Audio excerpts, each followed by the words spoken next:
Hi everyone, and thank you so much for joining me for part 2 of our infertility series. I hope you enjoyed this episode. We're going to talk about some of the investigations of infertility, the management, and also assisted reproductive technology, so stay tuned.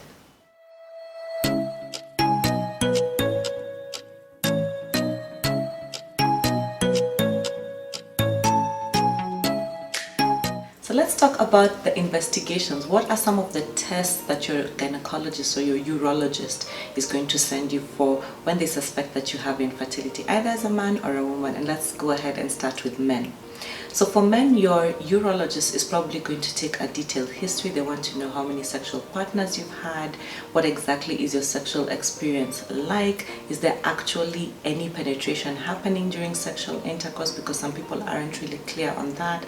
Have you had any serious medical diseases either in your childhood or in your adulthood that could be affecting your fertility? For example, if you had mumps as a child and you're a man, then it could affect your fertility in future. What kind of medication are you taking? So for example, if you're on antihypertensive medication or antipsychotic medication, then that could affect your fertility as well. Have you had any STIs? Probably. So these are all history points that your doctor will want to find out from you.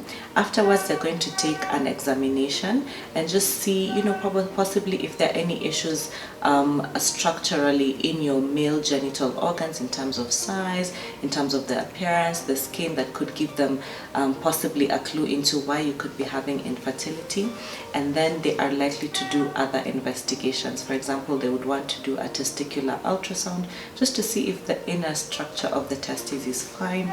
They'll possibly want to do a sperm test, or what we call a seminalysis. Now this is the most important test that we do when we're investigating men for male infertility. We want to know what the count is like, we want to know what the pH of the sperm is like, we want to see is there any infection, are the sperms good in number, is their structure good, are they moving properly, are they able to actually fertilize an ovum. And for men, usually the examination ends there and it isn't very extensive, because by then the cause of infertility is known.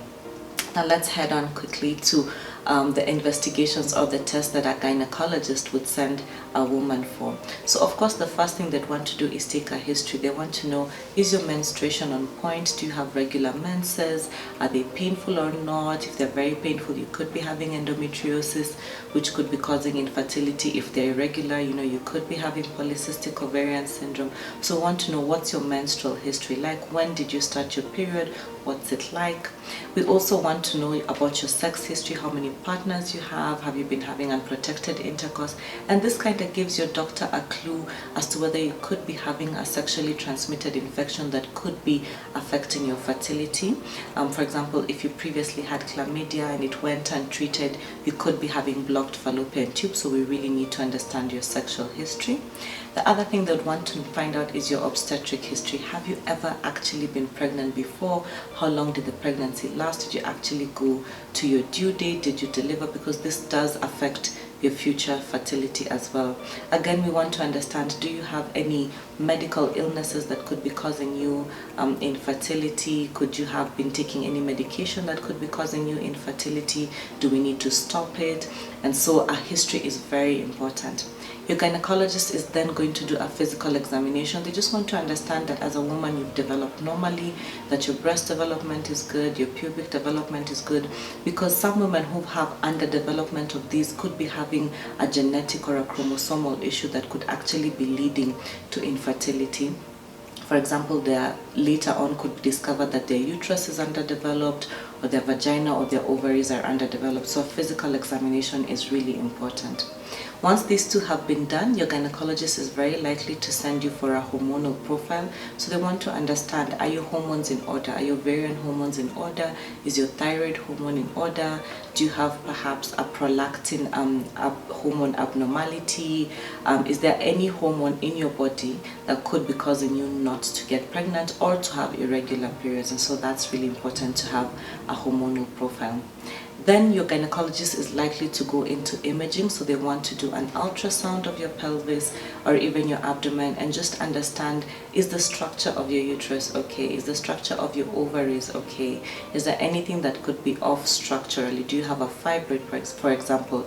Do you have polycystic ovarian syndrome? Do you have maybe endometrial hyperplasia that could be causing you not to get pregnant? Afterwards, they may want to do what is called a hysterosalpingogram. This is a test that checks whether your fallopian tubes are open. It's a dye test. So the dye is placed under pressure into the cervix, and we hope that it flows out of the fallopian tubes freely to show us that you actually do have open fallopian tubes. Alright, and so this is a very important test, because if your fallopian tubes are both blocked, then your gynecologist needs to decide as to whether you need to go in for in vitro fertilization or whether they want to do a surgery on your tubes. And I'm going to be talking a little bit about that later. One of the other tests that your gynecologist can send you for is a hysteroscopy, or do for you. And this is basically where we take minimally invasive equipment and a camera, and we go through the cervix to look at what the inner structure of your uterus looks like. For example, if you have a fibroid or a polyp growing inside your uterus, that could be the reason you're not getting pregnant, and that may be something that your gynecologist wants to remove. So hysteroscopy is one of the investigations that you might have to undergo.